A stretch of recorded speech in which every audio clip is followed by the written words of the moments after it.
Zinalalamikia ucheleweshaji wa malipo kutoka katika mamlaka ya bima ya afya SHA. Viongozi wa kanisa la Kianglikana kaunti ya Kirinyaga wanasema hali hii imeathiri utoaji wa huduma hasa kwa wananchi wanaotegemea hospitali hizo.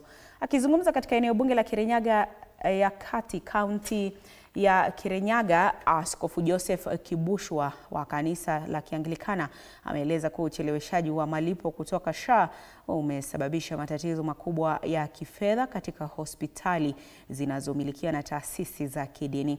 Hospitali hizo zimekuwa tegemeo kuu kwa wananchi wengi katika maeneo ya mashinani, lakini changamoto za kifedha zinatishia kuzorotesha huduma za matibabu. Mambo ya SHA ni kweli inaumiza kwa sababu hata hapa Mount Kenya Hospital tuko na shida. Kwa sababu tuko na deni, tunahitaji ilipwe na SHA na ni deni kubwa. Lakini ikilipwa inalipwa kidogo kidogo ambayo haitoshi kulipa mishahara, haitoshi kulipa suppliers, haitoshi kulipa madaktari. Na sasa tunaoperate na overdraft. Na overdraft inaumiza hospitali.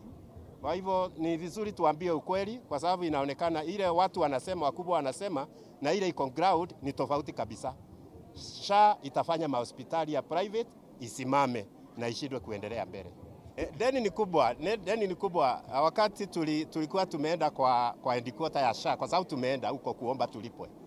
Deni ilikuwa kama milioni 60. Lakini sasa hii ni wiki ya 4 na imeongezeka, lakini ile tumelipwa ni 2.6 million. So shida inaendelea kuongezeka. Mtazamaji, nduguye mwana